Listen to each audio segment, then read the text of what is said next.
ஒரு தடவை நாரதர் ஒரு தெரு வழியாக போய்கிட்டு இருந்தார். வழியில் ஒருத்தர் வேத சாஸ்திரம்லாம் படிச்சுக்கிட்டு உட்காந்துருந்தார். அவர் நாரதரை பார்த்து எங்கே போயிட்டுருக்குறீங்கன்னு கேட்டார். கடவுளை பார்த்துட்டு வரலாம்னு போயிட்டுருக்கிறேன் அப்படின்னார் நாரதர். அப்படின்னா அவர்கிட்ட எனக்கு எப்போ முக்தி கிடைக்கும்னு கேட்டுட்டு வாங்களேன் அப்படின்னார் இவர். சரி கேட்டு வரேன் அப்படின்னு சொல்லிவிட்டு நாரதர் நடந்தார். கொஞ்சம் தூரத்தில் ஒரு மரத்தடியில் ஒரு தொழிலாளி செருப்பு தைச்சிக்கிட்டு உட்காந்துருந்தார். அந்த ஆளும் அதே மாதிரி கேட்டுக்கிட்டார். எனக்கு எப்போ முக்தி கிடைக்கும்னு கடவுள்கிட்ட கேட்டுக்கிட்டு வாங்களேன்னார். அவர்கிட்டையும் சரின்னு சொல்லிவிட்டு நாரதர் நேராக வைகுண்டத்துக்கு வந்து சேர்ந்தார். கடவுளை பார்த்தார். இவங்க 2 பேரும் சொல்லி அனுப்பின விஷயத்தை பற்றி கேட்டார். அதுக்கு கடவுள் சொன்னார், அந்த செருப்பு தைக்கிற தொழிலாளி உடல் நீத்ததும் உடனே என்னை வந்து அடைவான். ஆனால் அந்த சாஸ்திரம் படித்த ஆள் இப்போதைக்கு என்கிட்ட வந்து சேரமாட்டான். அவன் இன்னமும் பல பிறவிகள் எடுத்து அங்கேயே இருக்க வேண்டியிருக்குது. எப்போ இங்கே வந்து சேருவான்னு எனக்கே தெரியாது அப்படின்னார். நாரதருக்கு இதோட ரகசியம் என்னங்கிறது புரியல. எனக்கு ஒன்றும் புரியலையேன்னாரான் கடவுள்கிட்ட. சீக்கிரம் புரிஞ்சுக்குவேன், நீ திரும்பி போகிறப்போ நான் இங்கே வைகுண்டத்தில் என்ன செஞ்சுக்கிட்டு இருக்கேன்னு கேட்டால், ஒரு ஊசியின் துவாரத்தில் ஒரு யானையை கோத்துக்கிட்டு இருக்கிறேன்னு அவங்கக்கிட்ட சொல்லு அப்படின்னார் கடவுள் சிரிச்சுக்கிட்டே. நாரதர் பூமிக்கு திரும்பினார். கடவுளை பார்த்தீங்களா, எப்படி இருக்கார் அப்படின்னு விசாரித்தார் வேத சாஸ்திரம் படித்தவர். ஓ பகவானா, அவர் யானையை ஊசியின் காதில் நுழைச்சிக்கிட்டு இருக்கிறார் பார்த்தேன்னார் நாரதர். ஊசி காதில் யானையா, அது எப்படி முடியும்? நீங்கள் சொல்கிறத நான் நம்ப மாட்டேன்னு விட்டார் அவர். சரி, இந்த ஆளுக்கு இறைவன் பேரில் நம்பிக்கை இல்லை அப்படிங்கிறத நாரதர் புரிஞ்சுக்கிட்டார். அடுத்தபடியாக அந்த தொழிலாளி இருந்த இடத்துக்கு போனார். இறைவனை பார்த்தீங்களான்னு கேட்டார் அவர். பார்த்தேன், ஒரு ஊசி துவாரத்தில் யானையை கோத்துக்கிட்டு இருந்தார் அப்படின்னு சொல்லிவிட்டு நாரதர் அந்த ஆள் முகத்தை கவனித்தார். அந்த தொழிலாளி இதை கேட்டுட்டு கொஞ்சம் கூட ஆச்சரியப்படலை. அவரால் முடியாத காரியம் கூட உண்டானார். என்ன இப்படி சொல்கிற, ஊசியின் துவாரத்தில் யானையை கோக்க முடியும்னு நீ நம்புறியா அப்படின்னு கேட்டார் நாரதர். நிச்சயமாக நம்புகிறேன்னார் அவர். அது எப்படி அப்படின்னு கேட்டார் இவர். இங்கே பாருங்கள், நான் இந்த ஆலமரத்தடியில் தான் தினமும் உட்காந்துருக்கிறேன். தினமும் இந்த மரத்திலிருந்து எவ்வளவோ பழம் கீழே விழுது. இந்த பழத்தில் இருக்கிற ஒவ்வொரு விதையிலேயும் உள்ள ஒரு ஆலமரம் இருக்குது. ஒரு சின்ன விதைக்குள்ளே ஒரு பெரிய ஆலமரம் இருக்க முடியுங்கிறப்போ ஊசி துவாரத்தில் கடவுள் யானையை நுழைய வச்சாருங்கிறத ஒத்துக்கிறதுல என்ன கஷ்டம் இருக்குது அப்படின்னு ரொம்ப சர்வசாதாரணமாக பதில் சொன்னாராம் அந்த தொழிலாளி. நாரதர் யோசனை பண்ணார்.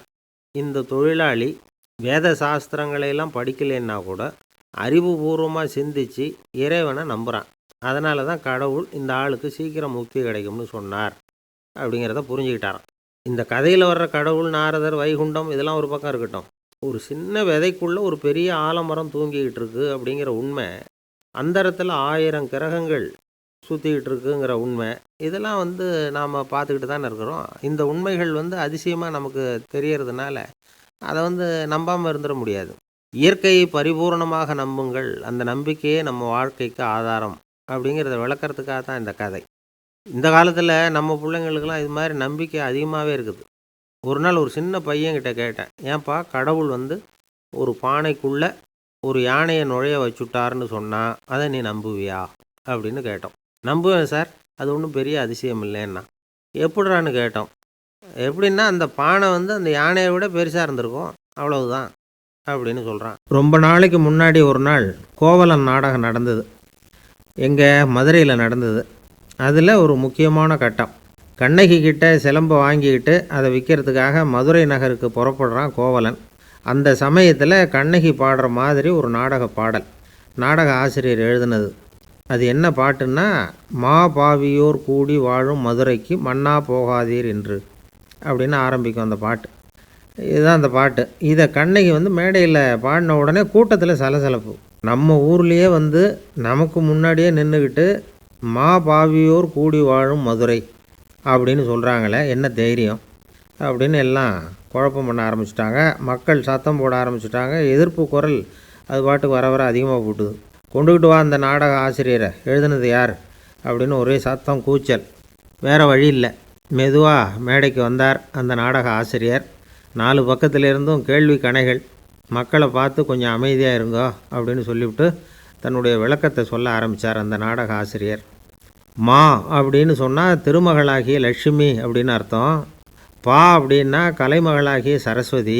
வி அப்படின்னா மலைமகளாகிய பார்வதி. மா பாவியோர் அப்படின்னா திருமகளும் கலைமகளும் மலைமகளும், இவங்க மூவரும் அப்படின்னு அர்த்தம். இந்த 3 பேரும் வாழ்கின்ற மதுரை புனிதம் நிறைந்தது, சகல செல்வங்களும் நிறைஞ்சது. அப்படிப்பட்ட ஊரில் நான் அணிந்து கொள்ளும் இந்த சாதாரண சிலம்பை யார் வாங்கிக்குவாங்க அப்படிங்கிற எண்ணத்தோடு தான் கண்ணகி அப்படி சொல்கிறா. அதை நினச்சி தான் நான் எழுதினேன். ஆகவே மதுரையை ரொம்ப சிரமப்படுத்தணும், ரொம்ப மோசமாக எழுதணும் அப்படிங்கிற எண்ணம்லாம் எனக்கு கிடையாது. பெருமைப்படுத்தணும்னு நினச்சி தான் அப்படி எழுதினேன் அப்படின்னு விளக்கம் கொடுத்தாராம். இந்த விளக்கத்தை கேட்டதும் எல்லாரும் ரொம்ப சமாதானமாயிட்டாங்களாம். இப்படி விளக்கம் கொடுத்த அந்த நாடக ஆசிரியர் யார் தெரியுமா? அவர் தான் தமிழ் நாடக உலகின் முதல் ஆசான் சங்கரதாஸ் சுவாமிகள். அவருக்கு நகைச்சுவை உணர்வும் அதிகம். 1920ஆம் ஆண்டு திருநெல்வேலியில் அவர் தங்கியிருக்கிறார் நாடகம் நடத்துறதுக்காக. அவர் தங்கியிருந்த வீட்டில் கொசு மூட்டைப்பூச்சி அதிகமாக இருந்திருக்கு. அவரால் தூங்கவே முடியல. அவர் அனுபவித்த தொல்லைகள் ஒரு பாட்டாக உருவாச்சு. வேடிக்கையாக ஒரு பாட்டு எழுதினாராம். மூட்டையும் கொசுவும் ஒரு வீட்டிலே மீட்டிங் போட்டால் முன்னே நிற்க யாரால் முடியும்? கொசு மோகன ராகம் போல சத்தம் போட்டு முன்னே நின்று செய்திடும் யுத்தம். இதை மறுநாள் நாடகத்தில் கோமாளி வேஷம் போட்ட ஒரு சிறுவனை விட்டு பாட வச்சுருக்கார். எல்லாரும் சிரித்து ரசித்தாங்களாம். சங்கரதாஸ் சுவாமிகள் கல்யாணமே பண்ணிக்கல, துறவி மாதிரியே வாழ்ந்திருக்கார். தமிழ் நாடக கலைக்கு தன்னையே அர்ப்பணம் பண்ணிட்டவர் அவர். 1922 நவம்பர் மாதத்தில் ஒரு நாள் புதுச்சேரியில் அவர் வாழ்க்கை முடிஞ்சுது. அப்போ அவருக்கு வயசு 55. சங்கரதாஸ் சுவாமிகள் நாடக ஆசிரியர் மட்டும் இல்லை, மேடை நாடக இயக்குனர், தயாரிப்பாளர், அவரே ஒரு சிறந்த நடிகர். ஒரு தடவை சாவித்திரி நாடகத்தில் இவர் யமதர்மனாக வேஷம் போட்டு நடிச்சிருக்கிறார்.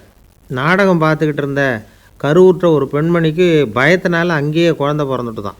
அந்த நிகழ்ச்சிக்கு அப்புறம் இவர் இந்த வேஷம் போடுறப்போலாம் ஜனங்களுக்கு முன்கூட்டியே எச்சரிக்கை கொடுக்க ஆரம்பிச்சிருவாராம். அதாவது அப்படி யாராவது பயப்படுறவங்க இருந்தால் கொஞ்சம் கண்ணை மூடிங்க அல்லது எழுந்திரிச்சு போடுங்கன்னு. நடிப்புன்னா அப்படிலாம் இருக்கணும். இந்த காலத்தில் நடிகர் ஒருத்தர் சொன்னார், சார், நான் இந்த நாடகத்தில் நடிக்கிறப்போ முகத்தில் நவரசங்களையும் காட்டி நடித்தேன், உணர்ச்சிகளையெல்லாம் நல்லா காட்டி நடித்தேன். அப்படி இருந்தும் ஜனங்கள் கல் எடுத்து மேடையில் வீசிவிட்டாங்க சார் அப்படின்னார். நாடகத்தில் உங்களுக்கு என்ன வேஷம் அப்படின்னு கேட்டாங்க.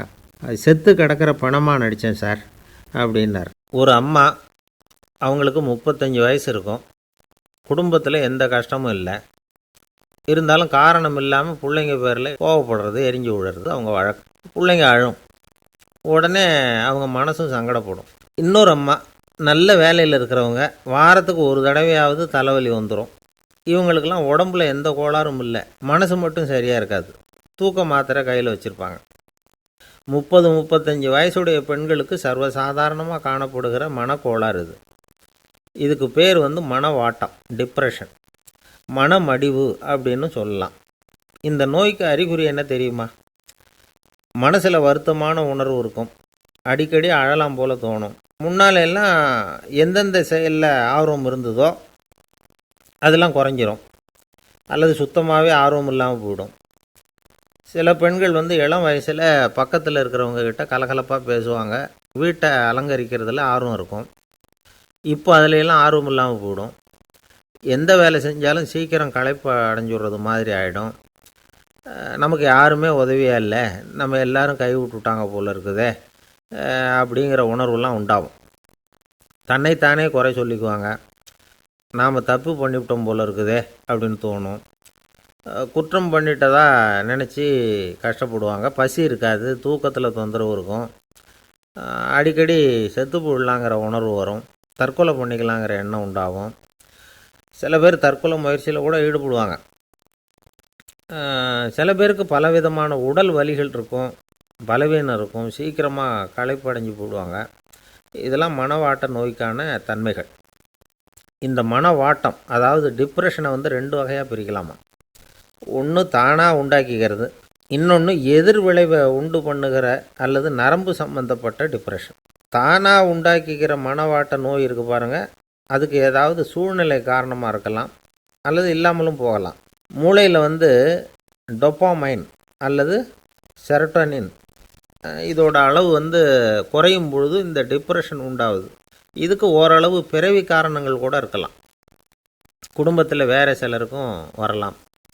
பாதிக்கப்பட்ட பெண்ணை பார்க்குறதுக்கு பலவீனமாக தெரியும், கடுமையான குற்ற உணர்வு இருக்கும், தனியாக இருக்கிறதுக்கு ஆசைப்படுவாங்க, நடு ராத்திரியில் எழுந்திரிச்சு உட்காந்து கஷ்டப்பட்டுக்கிட்டு இருப்பாங்க, கொடூரமான முறையில் தற்கொலை பண்ணிக்க முயற்சி பண்ணுவாங்க, தீ வச்சுக்கிறது, அமிலத்தை குடிக்கிறது, தூக்கில் தொங்குறது. இப்படி தானாக வரவழைச்சிக்கிற மனவாட்ட நோய் வந்து மறையக்கூடிய நோய். ஒரு தடவை வந்தால் 3லேருந்து 6 மாதம் வரைக்கும் நீடிக்கும். இடைப்பட்ட காலங்களில் நோயாளி இயல்பாக இருப்பார். எதிர் விளைவை உண்டு பண்ணுகிற அல்லது நரம்பு சம்பந்தப்பட்ட மன வாட்ட நோய் எப்படின்னா, கணவன் மனைவி மாமியார் மருமகள் இப்படிப்பட்ட உறவு முறை பிரச்சனைகள், தோல்விகள், எரிச்சல்கள், ஆஃபீஸு பிரச்சனை இப்படிப்பட்ட சூழ்நிலையால் உண்டாகிறது. எல்லாத்துக்கும் மருந்து இருக்குது, மார்க்கம் இருக்குது, கவலைப்பட வேண்டியதில்லை, தைரியமாக இருக்கணும். உளவியல் மருத்துவம் இதுக்கு ரொம்ப உபயோகமாக இருக்கும். சில பெண்களை பாருங்கள், அவங்க எதுக்கும் அலட்டிக்கிறது இல்லை. ஒரு அம்மா அப்படி தான் தன்னுடைய கணவனை அழைச்சிக்கிட்டு ஒரு மனநோய் மருத்துவர்கிட்ட வந்தாங்க. டாக்டர், எங்கள் வீட்டுக்காரர் திடீர்னு ஒரு மாதிரி ஆயிட்டார், வித்தியாசமாக நடந்துக்கிறார். எப்படின்னா, இவர் தன்னையே ஒரு ஒட்டடை குச்சியாக நினச்சிக்கிட்டு இருக்கிறார். அப்படி நினச்சிக்கிட்டு தன்னுடைய தலையாலேயே வீட்டில் உள்ள ஒட்டடையெல்லாம் தொடச்சிக்கிட்டு இருக்கிறார் அப்படின்னாங்க. எவ்வளவு நாளாக அப்படி இருக்குதுன்னு கேட்டார் டாக்டர். 1 வாரமாக அப்படி இருக்குது அப்படின்னாங்க அந்த அம்மா. அப்படின்னா முன்னாடியே ஏன் அழைச்சிட்டு வரல அப்படின்னு கேட்டார் டாக்டர். வீடு பூரா சுத்தமாகட்டுமேனு பார்த்துக்கிட்டு இருந்தேன் டாக்டர் அப்படின்னாங்களாம் அந்த அம்மா. ஒரு தந்தை தன்னோட பிள்ளைய ரொம்ப தைரியசாலியாக வளர்க்கணும்னு ஆசைப்பட்டார். அதுக்காக அவனை கூப்பிட்டு உட்கார வச்சு இப்படி உபதேசம் பண்ணார். இதை பாருப்பா, நான் உன்னாட்டம் இருக்கிறப்போலாம் எதுக்கும் பயப்பட மாட்டேன், ரொம்ப துணிச்சலாக இருப்பேன். ஒரு நாள் ஒரு அப்பாவி எலியை ஒரு பூனை துரத்திட்டு ஓடிச்சு. நான் உடனே என்ன செஞ்சேன் தெரியுமா? அந்த பூனையை பிடிச்சேன், அது வாலில் ஒரு பட்டாசு சரத்தை கட்டினேன், கொளுத்தி விட்டேன், படபடன்னு வெடிக்க ஆரம்பிச்சுட்டுது. அது துள்ளிக்கிட்டு அங்கேயும் இங்கேயும் ஓடி இருக்கு பாரு ஓட்டம், ரொம்ப தமாஷு அப்படின்னார் அப்பா. இப்படி சொல்லிவிட்டு பையனை பார்த்து, இதை கேட்குறதுக்கு உனக்கும் துணிச்சல் வருதா? நான் என்னுடைய செயலை நீ கேட்குறப்போ உனக்கு துணிச்சல் வருதா அப்படின்னு கேட்டார். வருதுன்னா பையன். எப்படின்னா அப்படிங்கிற விவரத்தையும் சொன்னான் அவன். அதாவது, எலியை விரட்டினத்துக்காக பூனை வாலில் பட்டாசு கொளுத்துனீங்க நீங்கள், பூனையை விரட்டினத்துக்காக உங்கள் கழுத்தில் பட்டாசு சரத்தை மாட்டினா என்னென்னு தோணுது எனக்கு அப்படின்னு நான் பையன். பையனோட துணிச்சல் அப்பாவே நடுங்க வச்சுட்டுது. அது சரி, ஒரு அப்பா பிள்ளைக்கு இப்படியா உபதேசம் பண்ணுறது? எல்லாருக்கிட்டையும் அன்பாக பழகிறது எப்படி அப்படின்னு சொல்லி கொடுக்கணும். பிஞ்சு உள்ளங்களில் நஞ்சை தூவலாமா? ஒரு நாள் விநாயகர் ஒரு பூனையோடு விளையாடிக்கிட்டு இருந்தாராம். அப்படி ஆசையாக விளையாடிக்கிட்டு இருந்தப்போ அவரோட கை நகம் தவறுதெல்லாம் பூனையோட முகத்தில் பட்டுட்டு தான். அது ஒரு சின்ன கீறலை உண்டாகி விட்டுது. அப்பா அவர் அதை ஒரு பெருசாக நினைக்கல. கொஞ்ச நேரத்துக்கு அப்புறம் விநாயகர் வீட்டுக்கு வந்தார். அவங்க அம்மா பார்வதி தேவியை பார்த்தார். பார்வதி தேவி கன்னத்தில் விரலால் கீறினது மாதிரி ஒரு அடையாளம் இருந்தது. விநாயகருக்கு அதிர்ச்சி, ஆச்சரியம். நம்ம அம்மா இந்த உலகத்துக்கே தாயார், அப்பேற்பட்ட அவங்க முகத்திலேயே கீறலை உண்டாக்கக்கூடியவங்க யாராக இருக்க முடியும் அப்படின்னு யோசனை பண்ணார். தாயே, உன்னுடைய கன்னத்தில் இந்த வடு எப்படிம்மா ஏற்பட்டதுன்னு கேட்டார். குழந்தாய், இது நீ செஞ்ச காரியம்தான்ப்பா, உன்னுடைய கை நகம் கீறினதுனால ஏற்பட்ட வடு தான் இது அப்படின்னாங்க அவங்க. விநாயகர் திடுக்கிட்டு போட்டார். எப்படிம்மா அது? நான் எந்த காலத்துலேயும் ஒன்று அப்படி கீறினதாக எனக்கு நினைவு இல்லையே அப்படின்னார். இன்னைக்கு காலையில் ஒரு பூனையை கீறினதை நீ மறந்துட்டியா அப்படின்னாங்க அந்த அம்மா. விநாயகர் திகைச்சு போய் நின்னார். பார்வதி தேவி சொன்னாங்க, இதை பார்ப்பா, இந்த உலகத்தில் இருக்கக்கூடிய எல்லா உயிர்கள்லேயும் நான் இருக்கிறேன். நான் தான் இந்த உலகமாக ஆகியிருக்கிறேன். ஆகையினால நீ யாரை துன்புறுத்தினாலும் அது உண்மையிலேயே என்ன துன்புறுத்தினதாக தான் வந்து முடியும் அப்படின்னாங்க. விநாயகர் மனசுக்குள்ளே ஒரு வெளிச்சம் ஏற்பட்டு தான். அதுக்கப்புறம் அவர் யாரையுமே கல்யாணம் பண்ணிக்காததுக்கு அதுதான் காரணமாக. இந்த உலகத்தில் எல்லாரையும், இங்கே இருக்கிற எல்லாத்தையும் தாயின் வடிவமாக அவர் பார்க்க ஆரம்பிச்சிட்டாராம். குருதேவர் ராமகிருஷ்ணர் இந்த கதையை எடுத்து சொல்லியிருக்கிறார். நபிகள் நாயகம் ஒரு தடவை ஒரு நாற்காலியில் உட்காந்து என்னமோ யோசனை பண்ணிகிட்டு இருந்திருக்கிறார். அப்போ அவரோட உடையில் ஒரு கீழ்ப்பகுதி தரையில் படிஞ்சு கிடந்திருக்குது. அங்கே விளையாடிக்கிட்டு இருந்த ஒரு பூனை அது மேலே வந்து படுத்து தூங்கி போயிடுச்சு. தொழுகை செய்ய வேண்டிய நேரம் வந்துட்டுது. நபிகள் நாயகம் எழுந்திருக்க பார்த்தார். அப்போ தான் பூனை தன்னோட உடை மேலே படுத்து தூங்கிட்டு இருக்கிறது கண்ணில் படுது. பூனையோட தூக்கத்தை கலைக்க விரும்பல அவர். தன்னுடைய சகோதரியை கூப்பிட்டார். ஒரு கத்திரிக்கோல் எடுத்துகிட்டு வர சொன்னார். பூனை படுத்திருந்த உடைப்பகுதி மட்டும் இருக்குல்ல, அதை மட்டும் அதோட கத்திரிச்சு விட்டுட்டு அதுக்கப்புறம் அவர் எழுந்திரிச்சு தொழுகைக்கு போனாராம். அதாவது, பிற உயிர்கள்கிட்ட எப்படி அன்பு காட்டணுங்கிறத பெரியவங்க எவ்வளவோ விதத்தில் நமக்கு எடுத்து காட்டியிருக்கிறாங்க. இருந்தாலும் எத்தனை பேர் மனசில் அதெல்லாம் உரைச்சிருக்குது?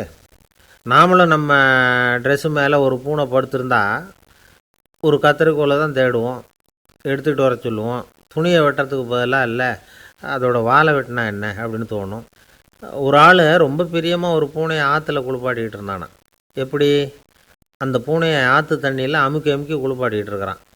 அந்த வழியாக போன பெரியவர் ஒருத்தர் இதை பார்த்தார். இதை பார்ப்பா, பூனையை அது மாதிரி ஆற்று தண்ணியில் அமுக்கி குளிப்பாட்டாத, மூச்சு திணறி செத்து போடும் அப்படின்னு அட்வைஸ் பண்ணார். நீ போய் அவன் வேலையை பார்த்துக்கிட்டு, எனக்கு எல்லாம் தெரியும்னா இவன். சரின்னு அவர் போயிட்டார். கொஞ்ச நேரம் கழித்து அவரே அந்த வழியாக திரும்பி வந்துக்கிட்டு இருந்தார். ஆற்றுல பூனையை குளிப்பாட்டிக்கிட்டு இருந்தவன் அழுதுகிட்டு உட்காந்துருக்கிறான். பக்கத்தில் அந்த பூனை செத்து கிடக்குது. இதை பார்த்தார் பெரியவர். நான் தான் அப்போவே சொன்னேனே அந்த பூனையை ஆற்றுல நினைக்காதேன்னு, அதை கேட்டிருந்தா அப்படி ஆயிருக்குமா அப்படின்னார்.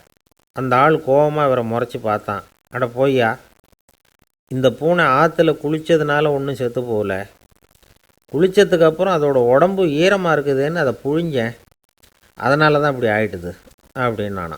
ஐயா, உங்கள் பேரை தொடர்ந்து தினம் கேட்டுக்கிட்டு இருக்கிறேன் அப்படின்னார் ஒருத்தர். தொடர்ந்து கேட்குறீங்களே, உங்களுக்கு காது வலிக்கலையா அப்படின்னு கேட்டோம். பேசுகிற உங்களுக்கே வாய் வலிக்கலை அப்படிங்கிறப்போ கேட்குற எங்களுக்கு எப்படி காது வலிக்கும் அப்படின்னார். நம்ம உடம்புல ஒரு அதிசயம் என்ன தெரியுமா? ரொம்ப நேரம் நாம் நடக்கிறோம்னு வச்சுக்கோங்க, கால் வலிக்கும். ரொம்ப நேரம் வேலை செஞ்சால் கை வலிக்கும், உடம்பு வலிக்கும். ரொம்ப நேரம் பார்த்துக்கிட்டே இருந்தால் கண் வலிக்கும். ரொம்ப நேரம் பேசிக்கிட்டே இருந்தால் வாய் கூட வலிக்கும். ஆனால் ரொம்ப நேரம் கேட்டுக்கிட்டே இருக்கிறதுனால காது வலிக்கிறது இல்லை. அதனால் கேட்குறதுக்கு முக்கியத்துவம் கொடுத்தாங்க நம்ம பெரியவங்க. திருவள்ளுவர் தேவையில்லாமல் வார்த்தைகளை உபயோகப்படுத்த மாட்டார். ஒரு திருக்குறள்னு எடுத்துக்கிட்டாவே அதில் மொத்தம் 7 வார்த்தைகள், அவ்வளவுதான். அப்படி 7 வார்த்தைகள் மட்டுமே உள்ள ஒரு திருக்குறளில் வள்ளுவர் ஒரே வார்த்தையை 5 தடவை உபயோகப்படுத்தியிருக்கிறார், திரும்ப திரும்ப பயன்படுத்தியிருக்கிறார். அப்படின்னா அதை எந்த அளவுக்கு வலியுறுத்தி சொல்கிறார் அப்படிங்கிறத நாம் புரிஞ்சுக்கணும். அது என்ன குறள்? செல்வத்துள் செல்வம் செவிச்செல்வம், அச்செல்வம் செல்வத்துள் எல்லாம் தலை. செவிச்செல்வம்ங்கிறது அவ்வளவு முக்கியமானது. கற்றலின் கேட்டல் நன்று. அதிகம் கேட்கணுங்கிறதுக்காக தான் எவ்வளவு கேட்டாலும் காது வலிக்கிறதில்ல. குறைச்சலாக பேசணும், அதிகமாக கேட்கணும். இன்னொரு விஷயம் கவனிங்க. நம்ம உடம்பில் கண்ணுக்கு மூடி இருக்குது, எதையாவது நாம் பார்க்க விரும்பலைன்னா உடனே கண்ணை மூடிக்கலாம். நம்ம வாய்க்கு மூடி இருக்குது, பேச விருப்பம் இல்லையா, வாயை மூடிக்கலாம். மூக்குக்கு கூட மூடிக்கிற வசதி இருக்குது, எதையாவது முகர விருப்பம் இல்லையா, மூச்சை அடக்கிக்கலாம். ஆனால் பாருங்கள், காதுக்கு மூடி கிடையாது, அதை கையால் தான் மூட முடியும். யார் என்ன சொன்னாலும் அது நல்லதோ கெட்டதோ காதில் விழுந்துக்கிட்டு தான் இருக்கும். அறிவு தான் நல்ல விஷயங்களை எடுத்துக்கிட்டு கெட்ட விஷயங்களை விட்டுடணும். நல்ல கருத்துக்கள் நம்ம காதில் நிறைய விழுந்துக்கிட்டே இருக்கணும். அதை கேட்டு நாம் நல்லபடியாக வாழணுங்கிறது தான் படைப்பின் விருப்பம். ஆன்மீகவாதிகள் கூட ஒன்று சொல்லுவாங்க. அதாவது ஆன்மீக பாதையில் நீங்கள் முன்னேறணும்னா முதல்ல சிரவணம் செய்யணும்பாங்க. அதாவது பெரியவங்க சொல்கிற நல்ல கருத்துக்களை கேட்கணும் அப்படின்னு அதுக்கு அர்த்தம். அதனால் யார் நல்ல கருத்துக்களை சொன்னாலும் அதை காது கொடுத்து கேளுங்க. இவ்வளவு கருத்துக்களையும் நம்ம நேயர் ஒருத்தர்கிட்ட சொல்லிகிட்டு இருந்தோம். அவரும் சரி சரின்னு தலையாடிக்கிட்டே இருந்தார். அப்புறம் சொன்னார், நீங்கள் சொல்கிறது சரிதான் சார், காதுக்கு மூடி இல்லைங்கிறது ரொம்ப சரி. அதனால தான் உங்கள் தகவல் கூட நாங்கள் விரும்புகிறோமோ இல்லையோ தினம் காதில் விழுந்துக்கிட்டு இருக்குது அப்படின்னார். எங்களுக்கு ரொம்ப பெருமையாக இருந்தது. அப்படியா அப்படின்னோம். ஆனாலும் என்ன மாதிரி சில பேர் நீங்கள் தகவல் சொல்கிற சமயத்தில் காதில் மூடி இல்லையேன்னு சொல்லி கவலைப்படுறதில்ல சார் அப்படின்னார். ஏன்னு கேட்டோம். காதை மூடுறதுக்கு தானே வசதி இல்லை, ரேடியோவை மூடுறதுக்கு வசதி இருக்குதுல்ல, அதனால் டக்குன்னு அதை மூடி வச்சுருவோம் அப்படின்னார். அளவுக்கு மிஞ்சினால் அமிர்தமும் நஞ்சு அப்படின்னு சொல்லுவாங்க. அது உண்மைதான். ஒருத்தருக்கு அளவுக்கு மீறிய புகழ் வந்துட்டுதுன்னு வச்சுங்க, அது கூட ஆபத்தாக போயிடுறது உண்டு. பழங்காலத்துல எல்லாம் கிரேக்க தேசத்தில் ஒரு பழக்கம் உண்டாம். அதாவது யாராவது ஒருத்தரை நாடு கடத்தணும்னா அதுக்கு ஒரு வழி உண்டு. அதாவது ஒருத்தரை நாடு கடத்தணும்னு மக்கள் விரும்புகிறாங்கன்னு வச்சுங்களேன், அவர் பேரை ஒரு மண்பாண்ட ஓட்டுச்சில்லில் எழுதி அதை ஒரு குறிப்பிட்ட பொது இடத்துல போட்டுற வேண்டியது, அவ்வளவுதான். இது மாதிரி பல பேர் போட்டுக்கிட்டே இருப்பாங்க, எல்லாம் அப்படியே குவிஞ்சு போயிடும். அந்த ஓட்டாஞ்சில்லு குவியலில் யாருடைய பேர் அதிகமாக இருக்குதோ அந்த நபரை ஒரு 10 ஆண்டுகள் நாடு கடத்தி விடுவாங்க. இது அந்த ஊர் வழக்கமாக. ஒரு நாள் அந்த குவியலுக்கு பக்கத்தில் ஒரு ஆள் நின்றுக்கிட்டு இருக்கிறான். அவன் கையில் ஒரு ஓட்டாஞ்சில்லு வச்சுருக்கிறான். அதில் யாரோட பேரையோ எழுதணும், எழுதி அந்த இடத்துல போடணுங்கிறது அவன் ஆசை. ஆனால் அவன் படிக்காதவன், அதனால் எழுத தெரியல. யாராவது அந்த வழியாக வர்றாங்களான்னு பார்த்துக்கிட்டே நின்றுக்கிட்டு இருந்தான். ஒரு பெரியவர் வந்துக்கிட்டு இருந்தார். அவர்கிட்ட ஓடினான்.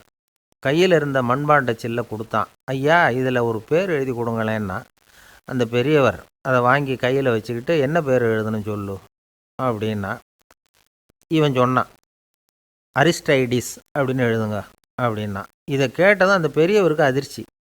ஏன்னா அவர் தான் அரிஸ்டைடிஸ், தத்துவ மேதை அரிஸ்டைடிஸ் அவர். இருந்தாலும் நான் தான் அதுங்கிறத காட்டிக்காமல் அந்த ஆளுகிட்ட கேட்டார்.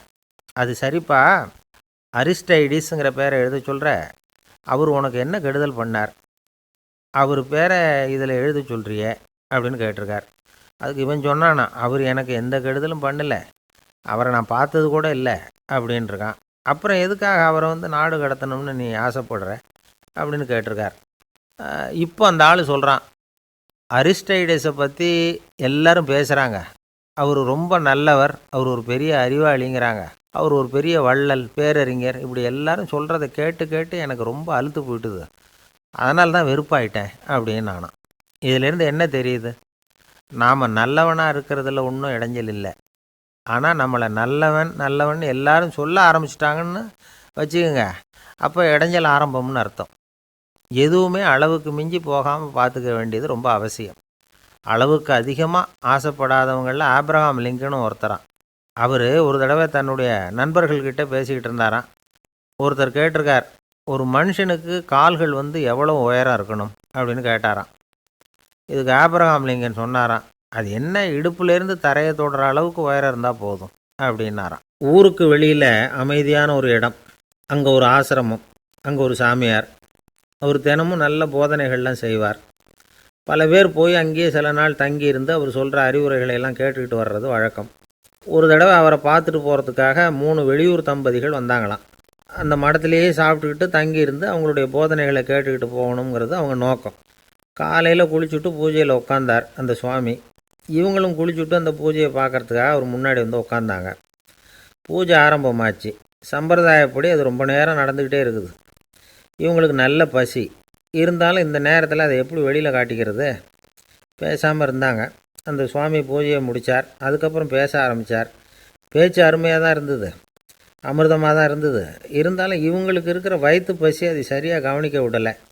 அந்த சுவாமியே இதை கவனித்ததாக தெரியல.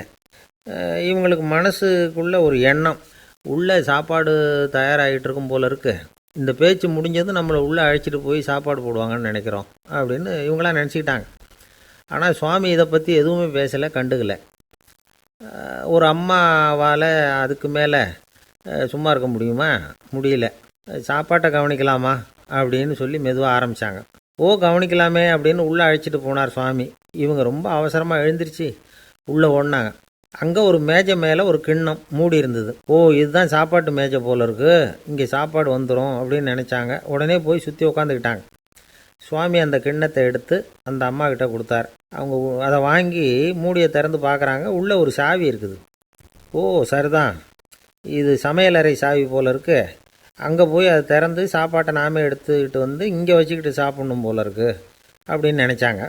சாவி இருக்கு இல்லையா, வாங்க பூட்டு நிறையா காட்டுறேன் அப்படின்னு சுவாமி அவங்கள அழைச்சிட்டு போனார், காட்டினார். இவங்க அந்த அறையை ரொம்ப ஆவலோடு திறந்தாங்க. உள்ளே பார்த்தா அங்கே அரிசி, பருப்பு, விதவிதமான காய்கறி எல்லாம் இருக்குது. சமையலுக்கு வேண்டிய மிளகாய், எண்ணெய், பால், தயிர், நெய், இப்படி எல்லாமே இருக்குது. அடுப்பு, விறகு, நெருப்பு போட்டி அது கூட அங்கே இருக்குது. சாப்பாடு தயாராக இருக்கும்னு நினச்சிக்கிட்டு போனால் இப்படி இருக்குதே அப்படின்னு சொல்லி அதை பார்த்ததும் ரொம்ப சோர்ந்து போட்டாங்க அவங்க. சுவாமி, என்ன இது, சாப்பாடு இல்லையா அப்படின்னாங்க.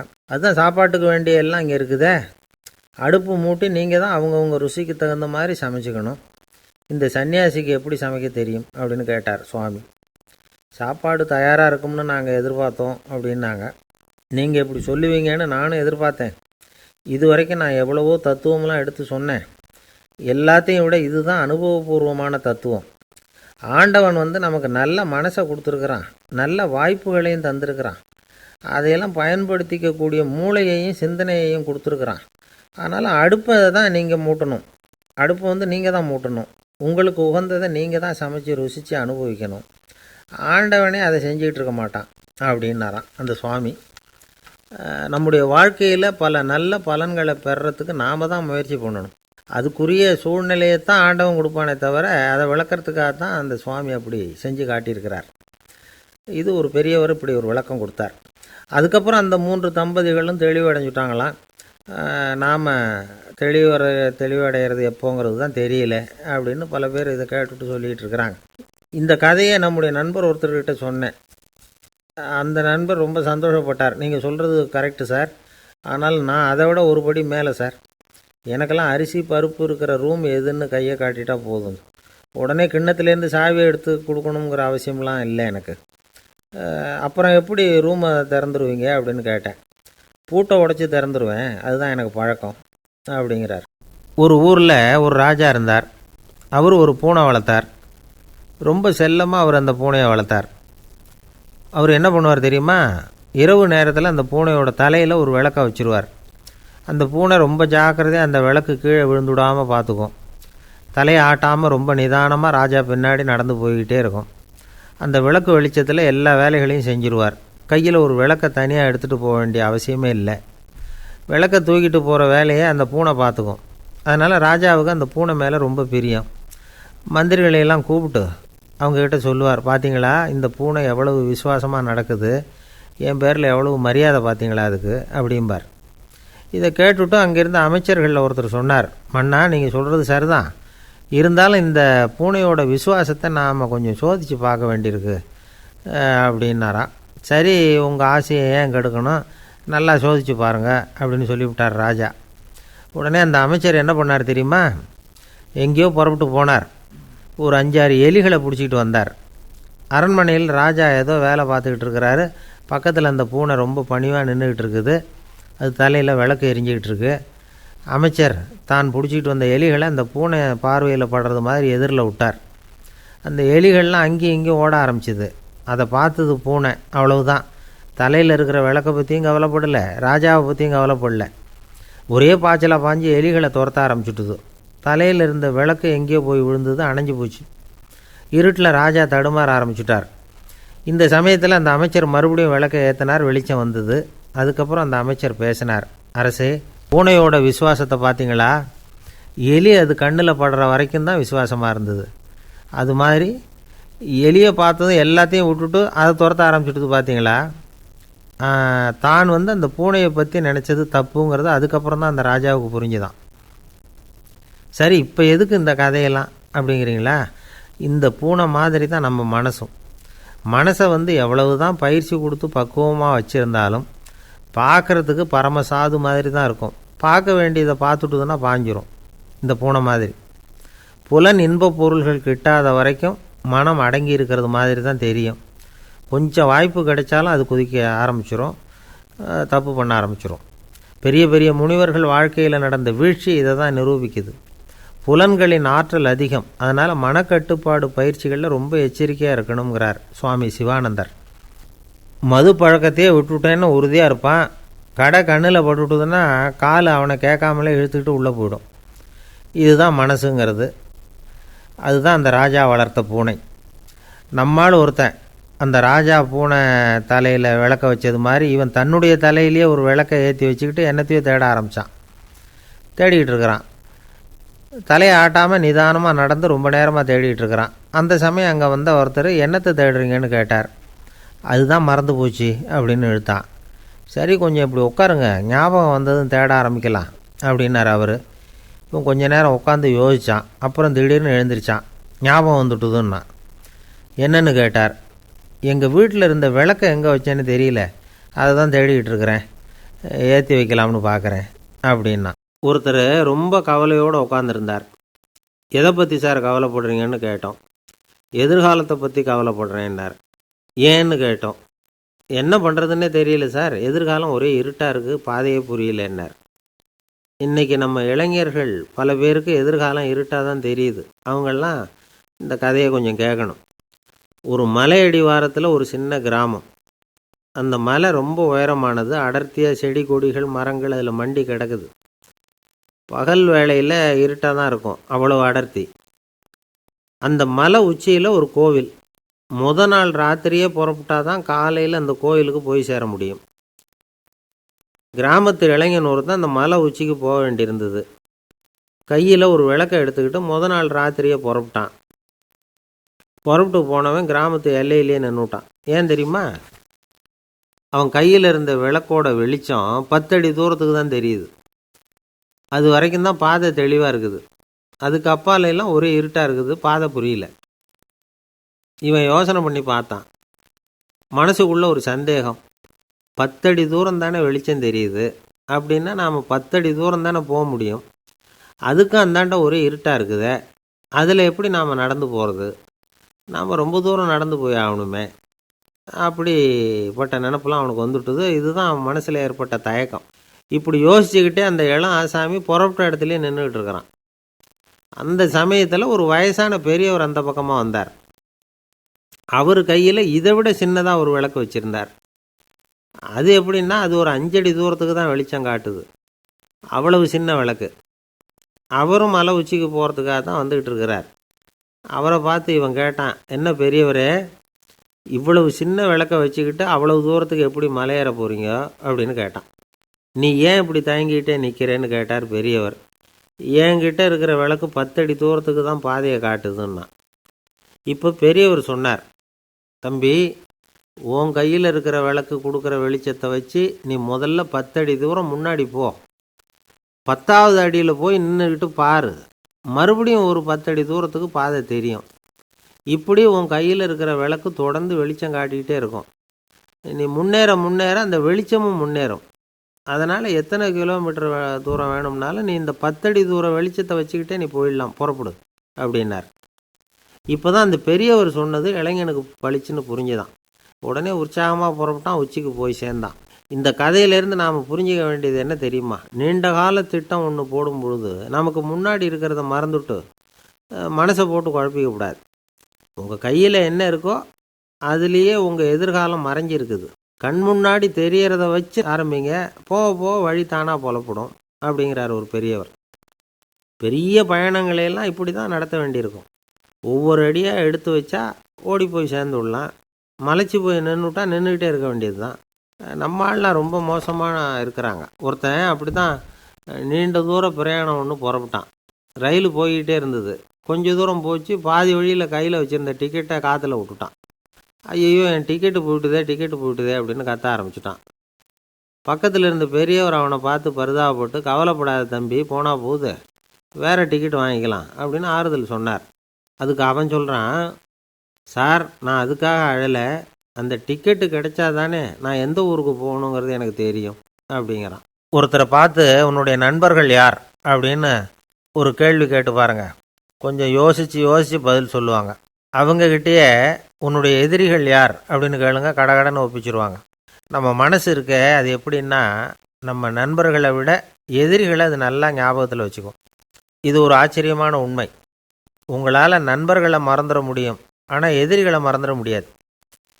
இது ஒரு வேடிக்கையான நிலைமை தான். அழகான தருணங்களை நாம் ஏன் மறந்துடுறோம்? இது இயற்கை. ஏன்னா நம்ம மனசு மலர்களை கவனிக்கிறதில்ல, அதில் இருக்கிற முள்ளை தான் கவனிக்குது. தன்னை காயப்படுத்துகிற எதையும் அது உடனே கண்டுகொள்ளுது. ஒரு தெளிந்த சிந்தனை உடைய மனசு மிக அழகாக உள்ள எல்லாத்தையும் கவனிக்கும். அது நன்றியுடன் உணரக்கூடிய எல்லாத்தையும் பார்த்து குறிச்சிக்கும். இப்படிப்பட்டவங்க வாழ்க்கை இயல்பாகவே நல்லா அமையும். அது ரொம்ப அபூர்வம்.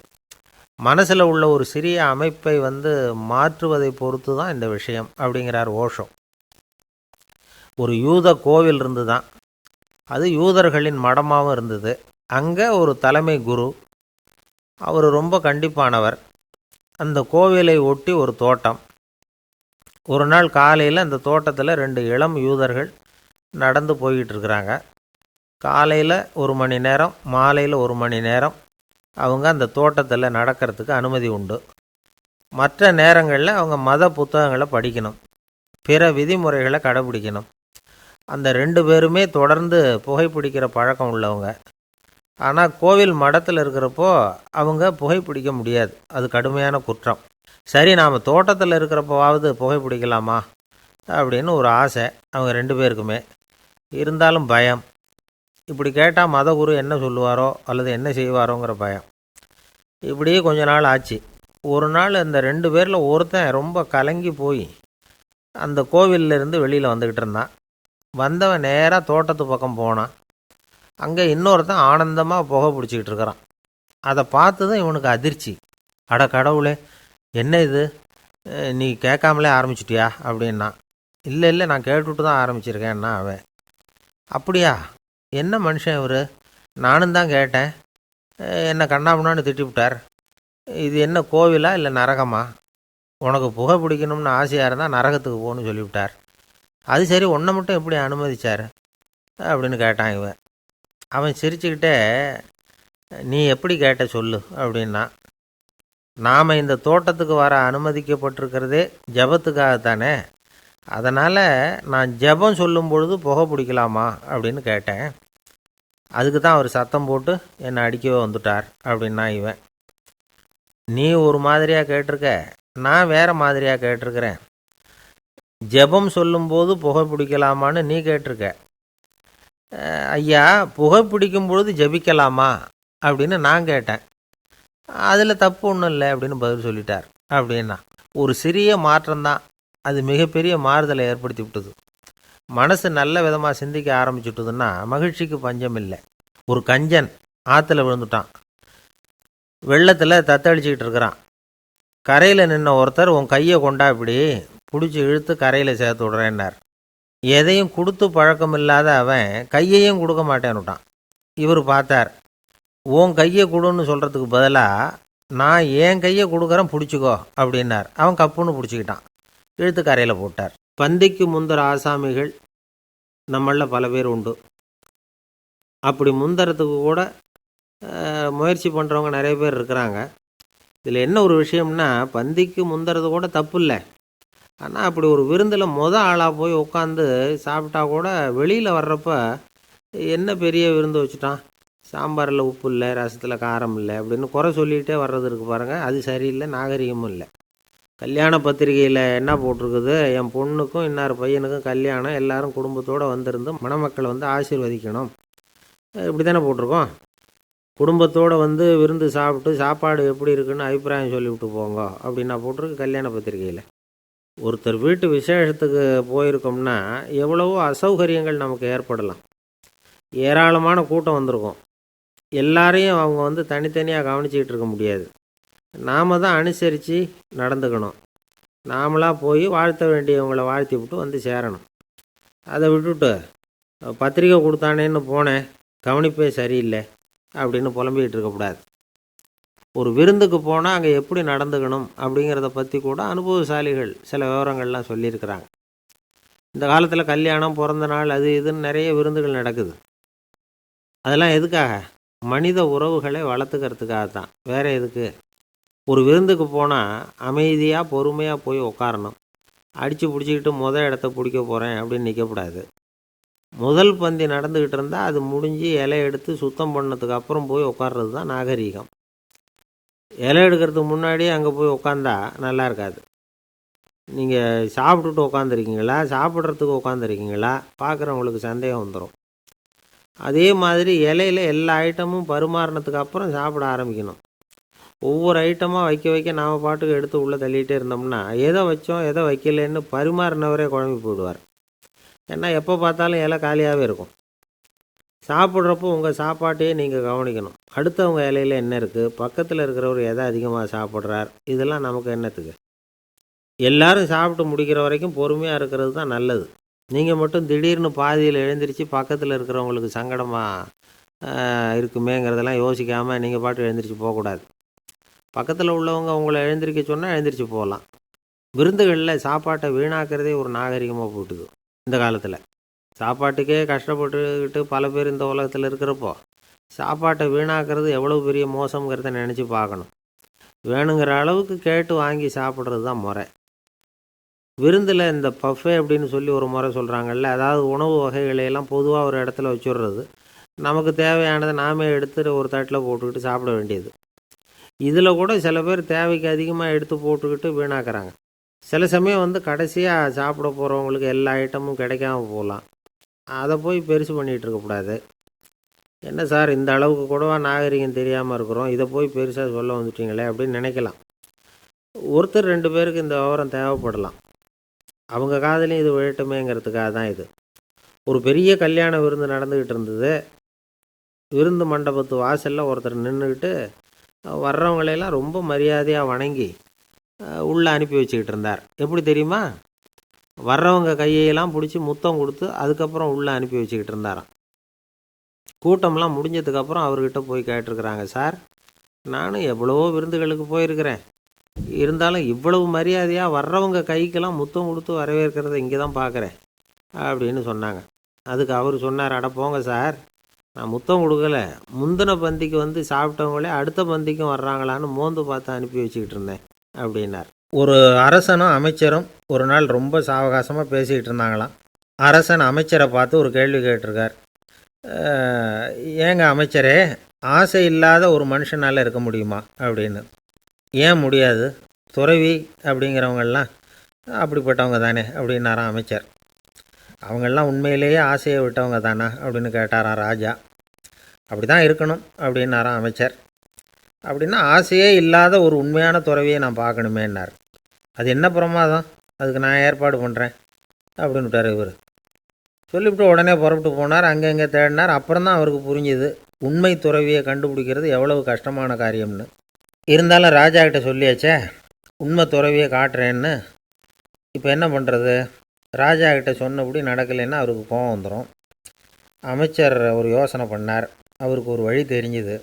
அதுதான் சரின்னு முடிவு பண்ணார். அதாவது அந்த ஊரில் அவருக்கு தெரிஞ்ச நாடக நடிகர் ஒருத்தர் இருக்கிறார், நல்லா நடிப்பார். அவரை போய் பார்த்தார். இதை பாருப்பா, எனக்காக நீ ஒரு காரியம் செய்யணும்னார். என்னன்னு கேட்டார் அவர். நீ ஒரு துறவி மாதிரி கொஞ்ச நேரத்துக்கு நடிக்கணும். ராஜா வந்து உன்னை பார்த்துட்டு போகிற வரைக்கும் நடி, அது போதும். அதுக்காக உனக்கு 10,000 ரூபா தரேன் அப்படின்னார். அவர் எந்த காலத்தில் இவ்வளவு பணத்தை மொத்தமாக பார்த்துருக்கார். அதனால் உடனே சரின்னு ஒத்துக்கிட்டார். அமைச்சர் வந்து அரண்மனைக்கு திரும்பி வந்தார். என்ன அமைச்சரே, இன்னுமா ஒரு உண்மையான துறவி கிடைக்கலன்னார்.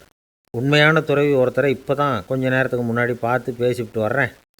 அவர் நம்ம ஊருக்கு வெளியில் குளத்தங்கரையில் உள்ள ஒரு ஆலமரத்துக்கு அடியில் உட்காந்துருக்கிறார் அப்படின்னார் இவர். அப்படின்னா உடனே புறப்படுங்க அப்படின்னார் ராஜா. பரிவாரங்களோடு புறப்பட்டார். அங்கே அந்த மரத்தடியில் அந்த ஆள் வேஷம் போட்டுக்கிட்டு துறவி மாதிரி உட்காந்துருக்கிறான். ராஜா நேராக போனார். அந்த துறவி காலில் பொத்துன்னு விழுந்து வணங்கினார். உடனே ராணியும் அவர் காலில் விழுந்தாங்க. அடுத்தபடியாக அமைச்சர் விழுந்தார். அவருக்கு தெரியும் இது நம்ம ஆள் தான்னு. இருந்தாலும் என்ன பண்ணுறது, நேரம். அப்புறம் பரிவாரங்கள்லாம் துறவி காலில் விழுந்து ஆசீர்வாதம் வாங்கிட்டாங்க. ராஜா அப்புறமா தங்கத்தட்டில் பொன்னையும் பொருளையும் வச்சு அந்த துறவிக்கிட்ட ரொம்ப பணிவாக நீட்டுறார். தாங்கள் தயவு பண்ணி இதை ஏற்றுக்கணும் அப்படின்னு வேண்டிக்கிட்டார். அந்த துறவி பற்றில்லாமல் அதை பார்த்தார். எல்லாத்தையும் திறந்துவிட்ட எனக்கு இதெல்லாம் எதுக்காக அப்படின்னு சொல்லி அதை மறுத்துட்டாராம். ஆஹா, உண்மையான துறவியை பார்த்துட்டோம் அப்படிங்கிற ஆனந்தம் அரசருக்கு. ரொம்ப நிம்மதியாக திருப்தியாக திரும்பி வந்தார் அரண்மனைக்கு. அதுக்கப்புறம் அமைச்சர் யாருக்கும் தெரியாமல் அந்த துறவிகிட்ட ஓடினார். சொன்ன பிரகாரம் பணத்தை நீட்டினார். இந்தப்பா, நான் உங்ககிட்ட சொன்னபடி 10,000 ரூபா பணம் எடுத்துக்கோ அப்படின்னார். அந்த ஆள் ராஜா கிட்ட சொன்னது மாதிரியே எல்லாத்தையும் திறந்துவிட்ட எனக்கு இதெல்லாம் எதுக்காக வேணாம் அப்படின்னு விட்டாராம். நடித்த வரைக்கும் போதும்ப்பா, இனிமேல் இந்த நாடக வசனம்லாம் வேணாம், வேஷத்தை கலைச்சிரு, பணத்தை வாங்கிக்கோன்னார். இல்லைங்க, இது வேஷம் இல்லை, இது வசனமும் இல்லை, இது உண்மை. கொஞ்ச நேரம் துறவி மாதிரி நடித்ததுக்கே இந்த தேசத்து ராஜா, ராணி, அமைச்சர், பரிவாரங்கள் எல்லாம் என் காலில் விழுந்து வணங்குறாங்க. அப்படின்னா உண்மையான துறவியாக இருக்கிறது எவ்வளவு பெருமையான விஷயம். நான் உண்மையான துறவியாக ஆக போகிறேன், அப்படி முடிவும் பண்ணிட்டேன் அப்படின்னார் அந்த நடிகர். வேஷம் கூட எப்படிப்பட்ட விளைவுகளை உண்டு பண்ணுது பார்த்தீங்களா. நம்மால் ஒருத்தன் ரொம்ப வசதியாக தான் இருந்தான். ஒரு நாள் அவன் சொத்து பூரா திருட்டு போட்டுது. அதுக்கப்புறம் இவன் துறவி மாதிரி ஆகிட்டான். ஊர் ஊராக சுற்றினான். ஒரு குருநாதரை தேடி கண்டுபிடிச்சான். அவர்கிட்ட சீடனாக சேர்ந்துக்கிட்டான். அவனை பார்த்து ஒருத்தர் கேட்டார், நீ உண்மையான சீடன் தானான்னு. இல்லைங்க, சீடன் மாதிரி நடிச்சுக்கிட்டு இருக்கிறேன் அப்படின்னா. அது குரு துரோகம் இல்லையா அப்படின்னு கேட்டார் அவர். இல்லைங்க, நான் பண்ணது குரு துரோகம் இல்லை, என் குரு பண்ணது தான் துரோகம். என்னுடைய பணத்தை கொள்ளையடித்தது இவர் தான். அதை எங்கே வச்சுருக்காருன்னு கண்டுபிடிக்கிறதுக்காக தான் இவர்கிட்ட வந்து சீடனாக சேர்ந்துருக்கிறேன் அப்படின்னா. பொங்கல் திருநாள். பொங்கல் திருநாள்னால் இது ஏதோ அறுவடை திருநாள் அப்படின்னு சொல்லுவோம். அதாவது வருஷம் பூரா நாம் பாடுபட்டு அதனுடைய பலனை அனுபவிக்கிற நாள் அப்படிங்கிறது நாம் சொல்லிகிட்டு இருக்கிறது. இது முக்கியமாக இது வந்து ஒரு நன்றி அறிவிப்பு நாள் அப்படின்னு சொல்லுவாங்க. இன்றைக்கி வந்து நிறைய நன்றி அறிவிப்பு கூட்டம்லாம் நடந்துக்கிட்டு இருக்குல்ல, அது மாதிரி விவசாயிகள் நடத்துகிற ஒரு நன்றி அறிவிப்பு விழா இது. யாருக்கு நன்றி சொல்கிறாங்கன்னா ஆதவனுக்கு. அதாவது சூரியன் இல்லைன்னா விவசாயம் இல்லை. அதனால் ஆதவனுக்கு நன்றி செலுத்துகிற நாளாக இந்த பொங்கல் திருநாளை நாம் கொண்டாடுறோம். அதாவது இந்த பொங்கலில் விவசாயிகள்கிட்டேருந்து நிறைய பண்புகளை நாம் தெரிஞ்சுக்க வேண்டிய நாள் இது. விவசாயிகள் அவங்க விவசாயம் முன்னேறி இருக்கிற அளவுக்கு விவசாயிகளுடைய வாழ்க்கை தரம் முன்னேறலை. அந்த அளவுக்கு அவர்கள் நாட்டுக்காக உழைச்சிக்கிட்டு இருக்கிறாங்க. அந்த காலத்திலே அதை பற்றி ஒரு கதை சொல்கிறது உண்டு. ஒரு வயசான ஆள் நிலத்தில் ஏறு உழுதுகிட்டு இருந்தாராம். கிழிஞ்சு போன ஒரு சின்ன துண்டை தான் இடுப்பில் கட்டியிருந்தாராம். தலையில் ஒரு கந்தலை சுற்றி இருந்தார். உடம்பு பூரா சேரு, ரொம்ப ஏழை. ஏறு ஓட்டிகிட்டு இருக்கிறவர் வேறு எப்படி இருப்பார்? இருந்தாலும் அந்த ஆள் ரொம்ப ஜாலியாக பாட்டு பாடிக்கிட்டே ஏறு உழுதுகிட்டு இருந்தாராம். உடம்புல தான் அவர் ஏழையை தவிர மனசில் ஒரு ஏழையாக தெரியல. அந்த சமயத்தில் அந்த நாட்டு ராஜா அந்த பக்கமாக குதிரை மேலே வந்தாராம். வேட்டைக்கு போயிட்டு பரிவாரங்களோடு திரும்பி வந்துக்கிட்டு இருக்கிறார். ரொம்ப செல்வ செழிப்பில் இருக்கிற ராஜா அவர் இந்த வயசான விவசாயியை பார்த்துருக்கார். இந்த ஆள் ரொம்பவும் ஏழைங்கிறது அவரை பார்த்தாவே பளிச்சுன்னு தெரியுது. கட்டிக்கிறதுக்கு நல்ல துணி இல்லை, உடம்போ இழைச்சி போயிருக்குது, வயிறு முதுகில் போய் ஒட்டிக்கிட்டு இருக்கு, கண்ணு குழி விழுந்து போயிருக்குது. ஆனாலும் முகத்தை பார்த்தா சந்தோஷமாக இருக்கிற மாதிரி இருக்குது. இவ்வளோ உற்சாகமாக பாடிக்கிட்டு இருக்கிறாரே அப்படின்னு ஆச்சரியமாக நினச்சி பார்த்தார் அந்த ராஜா. சரி, அவர்கிட்ட கொஞ்சம் பேச்சு கொடுத்து பார்க்கலாம் அப்படின்னு முடிவு பண்ணார். ஐயா பெரியவரே, இப்படி கொஞ்சம் வர முடியுமான்னாராம். பொழுது போகிறதுக்குள்ளே நான் இந்த வயல் பூரா உழவு ஓட்டி ஆகணும், அதனால் பேசுகிறதுக்கு நேரம் இல்லை அப்படின்னாராம் அந்த பெரியவர். என்ன அவ்வளவு அவசரமாக? மீதி இருந்தால் நாளைக்கு உழுதக்கூடாதா? அது சரி, உனக்கு எத்தனை ஏக்கர் நிலம் இருக்குது அப்படின்னு விசாரிச்சிருக்கார் ராஜா. எனக்குன்னு சொந்தமாக உள்ளங்கை அளவு கூட நிலம் கிடையாது. இது எங்கள் முதலாளியோட நிலம். இதை பூராவும் உழுது முடித்தாதான் அவர் கூலி கொடுப்பார். நான் கூலிக்கு உழுதுகிட்டு இருக்கிறேன். உங்ககிட்ட பேசிக்கிட்டு இருந்தால் அவருக்கு துரோகம் பண்ணது மாதிரி ஆகிடும் அப்படின்னாராம். ராஜா குதிரையை விட்டு கீழே இறங்கினார். வரப்பில் நடந்து அந்த பெரியவர்கிட்டே போனாராம். சரி, ஒரு நாள் பூரா உழுதா உனக்கு எவ்வளவு கூலின்னு கேட்டிருக்கார். 8 அணா கூலி கிடைக்கும்னாராம் அவர். இது ரொம்ப காலத்துக்கு முன்னாடி நடந்த ஒரு சம்பவங்கிறதுனால அப்போ 8 அணா கூலிங்கிறது ரொம்ப பெருசு. இருந்தாலும் அதுவும் அந்த ராஜாவுக்கு பெரிய கூலியாக தெரியல. இவ்வளவு தானா, இதை வச்சுக்கிட்டு நீ எப்படி காலம் தள்ளுற அப்படின்னாராம். ஒன்றும் கவலை இல்லை அப்படின்னாராம் அவர். ராஜாவுக்கு ரொம்ப ஆச்சரியமாக போச்சு. 8 அணா கூலி வாங்குகிற இந்த ஆள் கவலை இல்லாமல் இருக்கிறார், ஏராளமான வசதியோடு இருக்கிறன்னா கவலை இல்லாமல் வாழ முடியலையே அப்படின்னு நினச்சி பார்த்துருக்கார். அது சரி, 8 அணாவில் எப்படி குடும்பம் நடத்துகிற அப்படின்னு கேட்டாராம். எனக்கு கிடைக்கிற 8 அணாவில் 2 அணா குடும்பத்துக்கு செலவழிக்கிறேன், 2 அணா பழைய கடனுக்கு கொடுக்குறேன், 2 அணா தர்மம் செய்கிறேன், 2 அணா வட்டிக்கு கொடுக்குறேன், ஒரு குறையும் இல்லைன்னாராம். ராஜாவுக்கு ஒன்றும் புரியல. எனக்கு ஒன்றும் புரியலையேன்னு இருக்கார். ஐயா, எனக்கும் என் மனைவிக்கும் 2 அணா செலவாகுது. வயசான அம்மா அப்பா இருக்கிறாங்க, சின்ன வயசில் என்னை காப்பாற்றினவங்க அவங்க. அந்த கடனுக்கு 2 அணா செலவாகுது, அது பழைய கடன். என் தங்கச்சி ஒருத்தி ஆதரவு இல்லாத நிலைமையில் தன்னுடைய மகனோட என் வீட்டில் இருக்கிறா. அவளுக்கும் அவள் மகனுக்கும் 2 அணா செலவு பண்ணுறேன், அது தர்மம். எனக்கு 2 பிள்ளைங்க இருக்கிறாங்க, அவங்களுக்கு 2 அணா செலவு பண்ணுறேன், அது வட்டிக்கு கொடுக்கறது மாதிரி. பிற்காலத்தில் அவங்க எங்களை காப்பாற்றுவாங்க. அந்த வகையில் நான் திருப்தியோடு வாழ்ந்துக்கிட்டு இருக்கிறேன் அப்படின்னாராம். ராஜாவுக்கு அர்த்தம் புரிய ஆரம்பிச்சுதான். அந்த பெரிய நிலத்தை விலை கொடுத்து வாங்கி அந்த பெரியவருக்கே தானமாக கொடுத்துட்டாராம். இப்போ உழுதவருக்கே நிலம் சொந்தமாகிட்டுது. அன்னையிலேருந்து அரசனுக்கும் ஆறுதல் கிடைச்சிதான். இப்படி ஒரு கதை சொல்லுவாங்க. 8 அணா வருமானத்தை வச்சுக்கிட்டு எப்படி காலத்தை தள்ளுறதுன்னு சொல்கிறதுக்காக இந்த கதையை சொல்கிறதாக யாரும் தப்பாக நினச்சிக்கக்கூடாது. கிடைக்கிறத எப்படி பங்கு போடுறார், எப்படி திருப்தியாக வாழறார் அப்படிங்கிறது தான் முக்கியம்.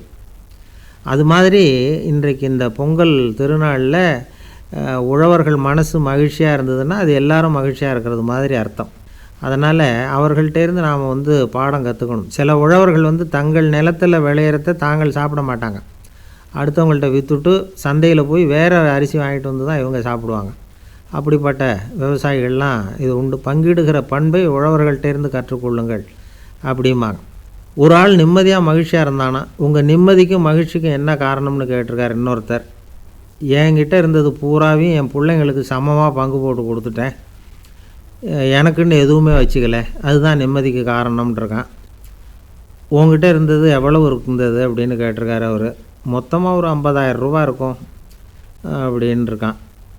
அவ்வளவும் பணமாகவே இருந்ததா அப்படின்னு கேட்டிருக்காங்க அவங்க. இல்லைங்க, அவ்வளவும் கடன், அதை தான் பிரித்து கொடுத்துருக்கேன் பிள்ளைங்கக்கிட்ட அப்படின்னு நானும். அவன் காசியில் இருக்கிற கடவுள் காசி விஸ்வநாதர் அங்கே இருக்கிற தேவி காசி விசாலாட்சி. இவங்க 2 பேரும் ஒரு நாள் பேசிக்கிட்டு இருந்தப்போ கடவுள் சொன்னார், இந்த மனிதர்களை நாம் ரொம்பவும் நம்பிக்கையோடு தான் படைச்சிருக்கிறோம். இருந்தாலும் அவங்களுக்கு தான் நம்பிக்கை இல்லை, எதுலேயும் ஒரு உண்மையான நம்பிக்கை இல்லாமல் வாழ்ந்துக்கிட்டு இருக்கிறாங்க அப்படின்னார். என்ன அப்படி சொல்கிறீங்க? அதை பாருங்கள், எவ்வளவு பேர் காசியை தேடிட்டு வந்து கங்கையில் குளிச்சுக்கிட்டு இருக்கிறாங்க. அவங்களெலாம் நம்பிக்கை இல்லைன்னா இவ்வளவு தூரம் தேடிட்டு வந்து இங்கே குளிப்பாங்களா அப்படின்னு நாங்கள் தேவி. சரி, அதை சோதித்து பார்க்கலாம் அப்படின்னு 2 பேரும் முடிவு பண்ணிக்கிட்டாங்க. உடனே ஒரு திட்டம் போட்டாங்க. அது எப்படின்னா, நாம் 2 பேருமே பக்தர்கள் மாதிரி உருவத்தை மாற்றிக்கிட்டு கங்கை கரைக்கு போக வேண்டியது. நான் வந்து கங்கையில் இறங்கி குளிக்கிறேன். கொஞ்ச நேரத்தில் சுழலில் மாட்டிக்கிட்டது மாதிரி நடிக்கிறேன். நீ உடனே கரையிலிருந்து சத்தம் போடு, என்னோடய வீட்டுக்காரரை யாராவது காப்பாற்றுங்களேன்னு சத்தம் போடு. அதோடு இன்னொன்று சொல்லு, யாராவது ஒரு புண்ணிய ஆத்மா அவர்கிட்ட போய் அவருடைய முடியை பிடிச்சி இழுக்கணும். அப்படி ஒரு சாபம் இருக்குது எங்களுக்கு. புண்ணிய ஆத்மா, அதாவது எந்த பாவமும் செய்யாத இல்லாத ஒருத்தர் தான் அவரை காப்பாற்ற முடியும். அப்படிப்பட்டவங்க யாராவது வெள்ளத்தில் குதித்து என்னுடைய கணவரை காப்பாற்றுங்கோ அப்படின்னு நீ சத்தம் போடு, கூச்சல் போடு, என்ன நடக்குதுன்னு பார்க்கலாம் அப்படின்னார் கடவுள். சரின்னு சொல்லி 2 பேருமா சாதாரண பக்தர்கள் மாதிரி கங்கை கரைக்கு வந்து சேர்ந்தாங்க. அவர் இறங்கி குளித்தார். திட்டம் போட்டது மாதிரியே சுழலில் மாட்டிக்கிட்டது மாதிரி கத்துனார்.